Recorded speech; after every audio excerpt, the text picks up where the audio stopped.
fear of criticism. Just how man originally came by this fear, no one can state definitely, but one thing is certain, he has it in a highly developed form. Some believe that this fear made its appearance about the time that politics became a profession. Others believe it can be traced to the age when women first began to concern themselves with styles and wearing apparel. This author, being neither a humorist nor a prophet, is inclined to attribute the basic fear of criticism to that part of man's inherited nature which prompts him not only to take away his fellow man's goods and wares, but to justify his action by criticism of his fellow man's character.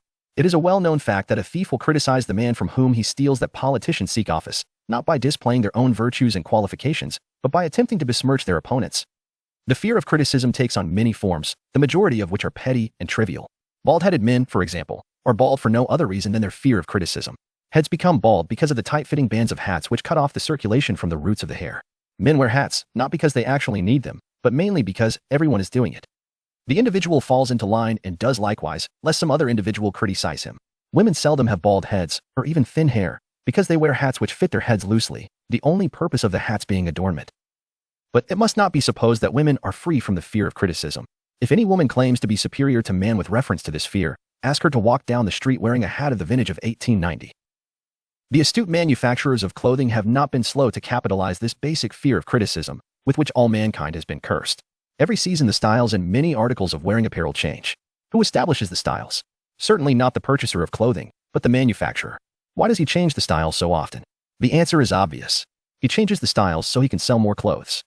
For the same reason the manufacturers of automobiles, with a few rare and very sensible exceptions, change styles of models every season. No man wants to drive an automobile which is not of the latest style, although the older model may actually be the better car. We have been describing the manner in which people behave under the influence of fear of criticism as applied to the small and petty things of life.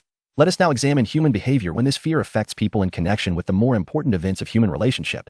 Take for example practically any person who has reached the age of mental maturity from 35 to 40 years of age as a general average, and if you could read the secret thoughts of his mind, you would find a very decided disbelief in most of the fables taught by the majority of the dogmatists and theologians a few decades back. Not often, however, will you find a person who has the courage to openly state his belief on this subject.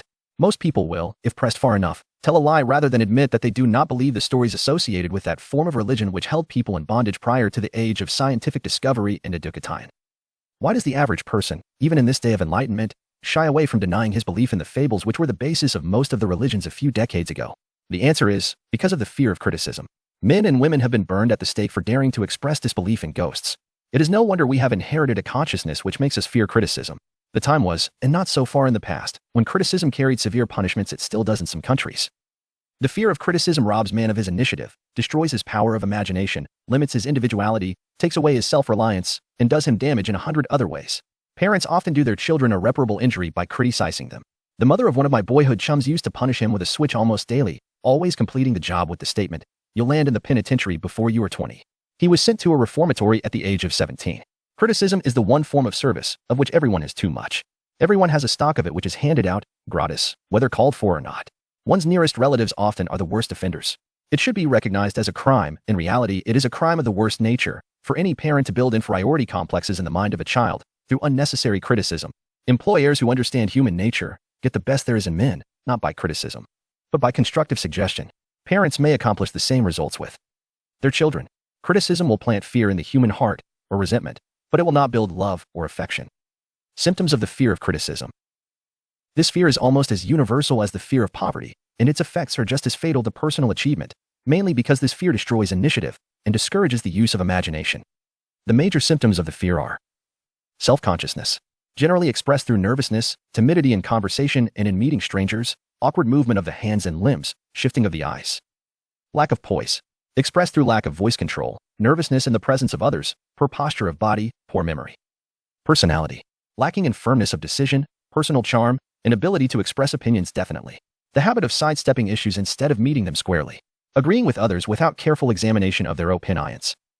Inferiority complex, the habit of expressing self-approval by word of mouth and by actions as a means of covering up a feeling of inferiority. Using big words to impress others, often without knowing the real meaning of the words. Imitating others in dress, speech, and manners. Boasting of imaginary achievements. This sometimes gives a surface appearance of a feeling of superiority. Extravagance, the habit of trying to keep up with the Joneses, spending beyond one's income. Lack of initiative, failure to embrace opportunities for self-advancement, fear to express opinions, lack of confidence in one's own ideas, giving evasive and swears to questions asked by superiors, hesitancy of manner and speech, deceit in both words and deeds.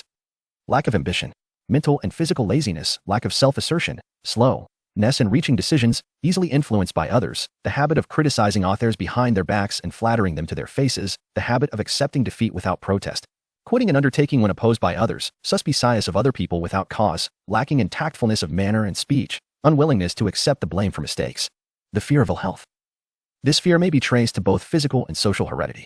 It is closely associated, as to its origin, with the causes of fear of old age and the fear of death, because it leads one closely to the border of terrible worlds of which man knows not, but concerning which he has been taught some discomforting stories. The opinion is somewhat general, also, that certain unethical people engaged in the business of selling health have had not a little to do with keeping alive the fear of ill health. In the main, man fears ill health because of the terrible pictures which have been planted in his mind of what may happen if death should overtake him. He also fears it because of the economic toll which it may claim. A reputable physician estimated that 75% of all people who visit physicians for professional service are suffering with hypochondria, imaginary illness. It has been shown most convincingly that the fear of disease, even where there is not the slightest cause for fear, often produces the physical symptoms of the disease feared. Powerful and mighty is the human mind. It builds or it destroys. Playing upon this common weakness of fear of ill health, dispensers of patent medicines have reaped fortunes. This form of imposition upon credulous humanity became so prevalent some 20 years ago that Collier's Weekly magazine conducted a bit-tour campaign against some of the worst offenders in the patent medicine business. During the flu epidemic which broke out during the World War, the mayor of New York City took drastic steps to check the damage which people were doing themselves through their inherent fear of ill health. He called in the newspaper men and said to them, "Gentlemen, I feel it necessary to ask you not to publish any scare headlines concerning the flu epidemic. Unless you cooperate with me, we will have a situation which we cannot control." The newspapers quit publish ing stories about the flu, and within 1 month the epidemic had been successfully checked. Through a series of experiments conducted some years ago, it was proved that people may be made ill by suggestion. We conducted this experiment by causing 3 acquaintances to visit the victims, each of whom asked the question, "What ails you?" "You look terribly ill." The first questioner usually provoked a grin and a nonchalant, "Oh, nothing, I'm all right," from the victim. The second questioner usually was answered with the statement, "I don't know exactly, but I do feel badly." The third questioner was usually met with the frank admission that the victim was actually feeling ill. Try this on an acquaintance if you doubt that it will make him uncomfortable, but do not carry the experiment too far. There is a certain religious sect whose members take vengeance upon their enemies by the hexing method. They call it placing a spell on the victim. There is overwhelming evidence that disease sometimes begins in the form of negative thought impulse.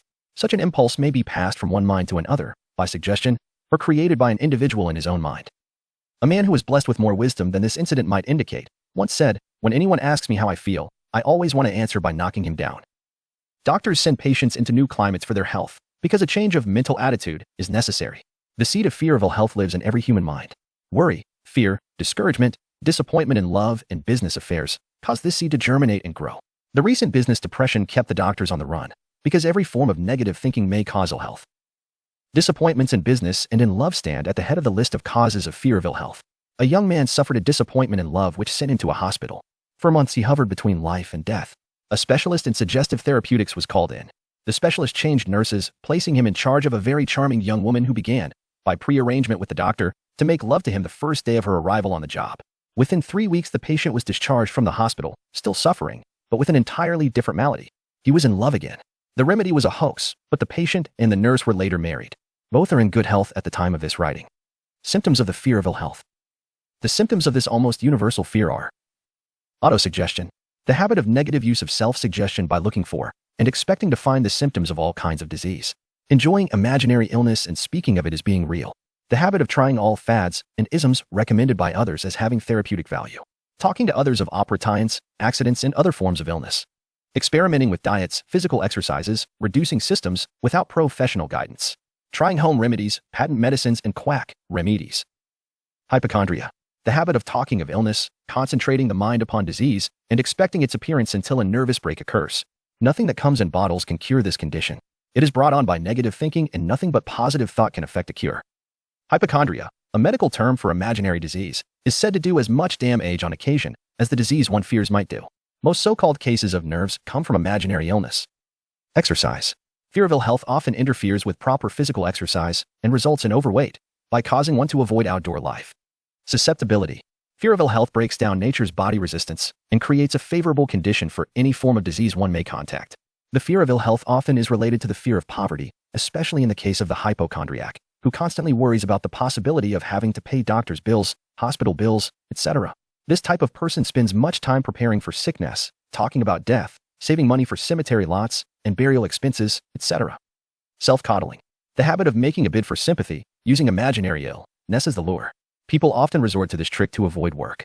The habit of feigning illness to cover plain laziness, or to serve as an alibi for lack of ambitine. Intemperance. The habit of using alcohol or narcotics to destroy pains such as headaches, neuralgia, etc., instead of eliminating the cause. The habit of reading about illness and worrying over the possibility of being stricken by it. The habit of reading patent medicine advertisements. The fear of loss of love. The original source of this inherent fear needs but little description, because it obviously grew out of man's polygamous habit of stealing his fellow man's mate, and his habit of taking liberties with her whenever he could. Jealousy and other similar forms of dementia precox grow out of man's inherent fear of the loss of love of someone. This fear is the most painful of all the 6 basic fears. It probably plays more havoc with the body and mind than any of the other basic fears, as it often leads to permanent insanity. The fear of the loss of love probably dates back to the Stone Age, when men stole women by brute force. They continue to steal females, but their technique has changed. Instead of force, they now use persuasion, the promise of pretty clothes, motor cars, and other bait, much more effective than physical force. Man's habits are the same as they were at the dawn of civilization, but he expresses them differently. Careful analysis has shown that women are more susceptible to this fear than men. This fact is easily explained. Women have learned, from experience, that men are polygamous by nature, that they are not to be trusted in the hands of rivals. Symptoms of the fear of loss of love. The distinguishing symptoms of this fear are jealousy, the habit of being suspicious of friends and loved ones without any reasonable evidence of sufficient grounds. Jealousy is a form of dementia precox which sometimes becomes violent without the slightest cause. The habit of accusing wife or husband of infidelity without grounds. General suspicion of everyone, absolute faith in no one. Fault finding. The habit of finding fault with friends, relatives, business associates, and loved ones upon the slightest provocation, or without any cause whatsoever. Gambling. The habit of gambling, stealing, cheating, and otherwise taking hazardous chances to provide money for loved ones, with the belief that love can be bought. The habit of spending beyond one's means, or incurring debts, to provide gifts for loved ones, with the object of making a favorable showing. Insomnia, nervousness, lack of persistence, weakness of will, lack of self-control, lack of self-reliance, bad temper. The fear of old age. In the main, this fear grows out of 2 sources. First, the thought that old age may bring with it poverty. Secondly, and by far the most common source of origin, from false and cruel teachings of the past which have been too well mixed with fire and brimstone, and other bogies cunningly designed to enslave man through fear. In the basic fear of old age, man has 2 very sound reasons for his apprehension, one growing out of his distrust of his fellow man, who may seize whatever worldly goods he may possess, and the other arising from the terrible pictures of the world beyond, which were planted in his mind, through social heredity before he came into full possession of his mind. The possibility of ill health, which is more common as people grow older, is also a contributing cause of this common fear of old age. Eroticism also enters into the cause of the fear of old age, as no man cherishes the thought of diminishing sex attraction. The most common cause of fear of old age is associated with the possibility of poverty. Poorhouse is not a pretty word. It throws a chill into the mind of every person who faces the possibility of having to spend his declining years on a poor farm. Another contributing cause of the fear of old age is the possibility of loss of freedom and independence, as old age may bring with it the loss of both physical and economic freedom. Symptoms of the fear of old age. The commonest symptoms of this fear are the tendency to slow down and develop an inferiority complex at the age of mental maturity, around the age of 40, falsely believing oneself to be slipping because of age. The truth is that man's most useful years, mentally and spiritually, are those between 40 and 60. The habit of speaking apologetically of oneself as being old merely because one has reached the age of 40 or 50, instead of reversing the rule and express gratitude for having reached the age of wisdom and understanding. The habit of killing off initiative, imagination, and self-reliance by falsely belief oneself too old to exercise these qualities. The habit of the man or woman of 40 dressing with the aim of trying to appear much younger and affecting mannerisms of youth, thereby inspiring ridicule by both friends and strangers. The fear of death. To some, this is the cruelest of all the basic fears. The reason is obvious. The terrible pangs of fear associated with the thought of death, and the majority of cases, may be charged directly to religious fanaticism. So-called heathen are less afraid of death than the more civilized. For hundreds of millions of years, man has been asking the still unanswered questions, whence and whither? Where did I come from, and where am I going? During the darker ages of the past, the more cunning and crafty were not slow to offer the answer to these case tie-ins for a price. Witness, now, the major source of origin of the fear of death. Come into my tent, embrace my faith, accept my dogmas, and I will give you a ticket that will admit you straight away into heaven when you die, cries a leader of sectarianism. "Remain out of my tent," says the same leader, "and may the devil take you and burn you throughout eternity." Eternity is a long time. Fire is a terrible thing. The thought of eternal punishment with fire not only causes man to fear death, it often causes him to lose his reason. It destroys interest in life and makes happiness impossible. During my research, I reviewed a book entitled A Catalog of the Gods, in which were listed the 30,000 gods which man has worshipped. Think of it, 30,000 of them, represented by everything from a crawfish to a man. It is little wonder that men have become frightened at the approach of death. While the religious leader may not be able to provide safe conduct into heaven, nor, by lack of such provision, allow the unfortunate to descend into hell, the possibility of the latter seems so terrible that the very thought of it lays hold of the imagination in such a realistic way that it paralyzes reason and sets up the fear of death. In truth, and no man knows, and no man has ever known, what heaven or hell is like, nor does any man know if either place actually exists. This very lack of positive knowledge opens the door of the human mind to the charlatan, so he may enter and control that mind with his stock of legerdemain and various brands of pious fraud and trickery. The fear of death is not as common now as it was during the age when there were no great colleges and universities. Men of science have turned the spotlight of truth upon the world, and this truth is rapidly freeing men and women from this terrible fear of death. The young men and young women who attend the colleges and universities are not easily impressed by fire and brimstone. Through the aid of biology, astronomy, geology, and other related sciences, the fears of the Dark Ages which gripped the minds of men and destroyed their reason have been dispelled. Insane asylums are filled with men and women who have gone mad because of the fear of death. This fear is useless. Death will come, no matter what anyone may think about it. Accept it as a necessity and pass the thought out of your mind. It must be a necessity, or it would not come to all. Perhaps it is not as bad as it has been pictured. The entire world is made up of only two things, energy and matter. In elementary physics we learned that neither matter nor energy, the only two realities known to man, can be created nor destroyed. Both matter and energy can be transformed, but neither can be destroyed. Life is energy, if it is anything. If neither energy nor matter can be destroyed, of course life cannot be destroyed. Life, like other forms of energy, may be passed through various processes of transition or change, but it cannot be destroyed. Death is mere transition. If death is not mere change or transition, then nothing comes after death except a long, eternal, peaceful sleep, and sleep is nothing to be feared. Thus you may wipe out forever the fear of death. Symptoms of the fear of death. The general symptoms of this fear are the habit of thinking about dying instead of making the most of life, due, generally, to lack of purpose or lack of a suitable occupation. This fear is more prevalent among the aged, but sometimes the more youthful are victims of it. The greatest of all remedies for the fear of death is a burning desire for achievement, backed by useful service to others. A busy person seldom has time to think about dying. He finds life too thrilling to worry about death. Sometimes the fear of death is closely associated with the fear of poverty, where one's death would leave loved ones poverty-stricken. In other cases, the fear of death is caused by illness and the consequent breaking down of physical body resistance. The commonest causes of the fear of death are ill health, poverty, lack of appropriate occupation, disappointment over love, insanity, religious fanaticism. Old man worry. Worry is a state of mind based upon fear. It works slowly, but persistently. It is insidious and subtle. Step by step it digs itself in until it paralyzes one's reason faculty, destroys self-confidence and initiative. Worry is a form of sustained fear caused by indecision, therefore it is a state of mind which can be controlled. An unsettled mind is helpless. Indecision makes an unsettled mind. Most individuals lack the willpower to reach decisions promptly and to stand by them after they have been made, even during normal business conditions. During periods of economic unrest, such as the world recently experienced, the individual is handicapped, not alone by his inherent nature to be slow at reaching decisions, but he is influenced by the indecision of others around him who have created a state of mass indecision.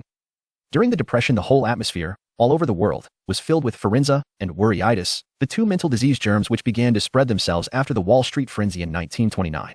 There is only one known antidote for these germs. It is the habit of prompt and firm decision. Moreover, it is an antidote which every individual must apply for himself. We do not worry over conditions once we have reached a decision to follow a definite line of action.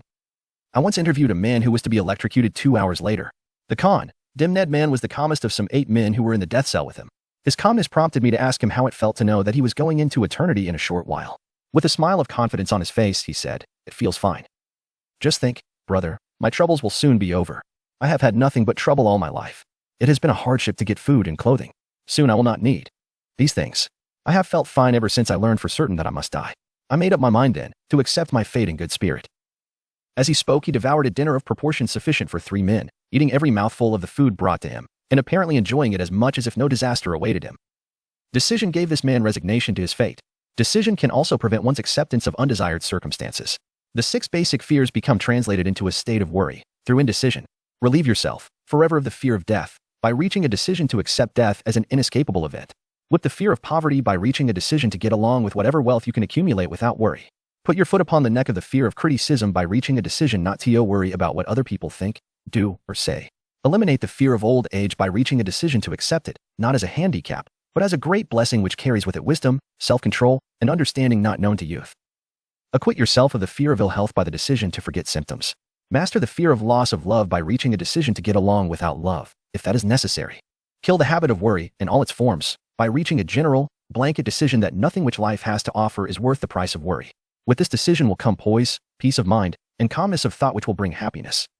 A man whose mind is filled with fear not only destroys his own chances of intelligent action, but he transmits these destructive vibrations to the minds of all who come into contact with him, and destroys, also, their chances.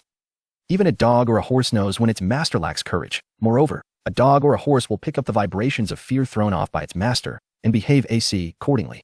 Lower down the line of intelligence in the animal kingdom, one finds the same capacity to pick up the vibrations of fear. A honeybee immediately senses fear in the mind of a person for reasons unknown. A bee will sting the person whose mind is releasing vibrations of fear much more readily than it will molest the person whose mind registers no fear. The vibrations of fear pass from one mind to another just as quickly and as surely as the sound of the human voice passes from the broadcasting station to the receiving set of a radio and by the self-same medium. Mental telepathy is a reality. Thoughts pass from one mind to another, voluntarily, whether or not this fact is recognized by either the person releasing the thoughts or the persons who pick up those thoughts. The person who gives expression, by word of mouth, to negative or destructive thoughts is practically certain to experience the results of those words in the form of a destructive kickback. The release of destructive thought impulses, alone, without the aid of words, produces also a kickback in more ways than one. First of all, and perhaps most important to be remembered, the person who releases thoughts of a destructive nature must suffer damage through the breaking down of the faculty of creative imagination. Secondly, the presence in the mind of any destructive emotion develops a negative personality which repels people and often converts them into antagonists. The third source of damage to the person who entertains or releases negative thoughts lies in this significant fact: these thought impulses are not only damaging to others, but they embed themselves in the subconscious mind of the person releasing them, and there become a part of his character. One is never through with a thought, merely by releasing it. When a thought is released, it spreads in every direction, through the medium of the ether, but it also plants itself permanently in the subconscious mind of the person releasing it. Your business in life is presumably to achieve success. To be successful, you must find peace of mind, acquire the material needs of life, and above all, attain happiness. All of these evidences of success begin in the form of thought impulses. You may control your own mind. You have the power to feed it whatever thought impulses you choose. With this privilege goes also the responsibility of using it constructively. You are the master of your own earthly destiny just as surely as you have the power to control your own thoughts. You may influence, direct, and eventually control your own environment, making your life what you want it to be, or you may neglect to exercise the privilege which is yours to make your life to order, thus casting yourself upon the broad sea of circumstance, where you will be tossed hither and yon, like a chip on the waves of the ocean.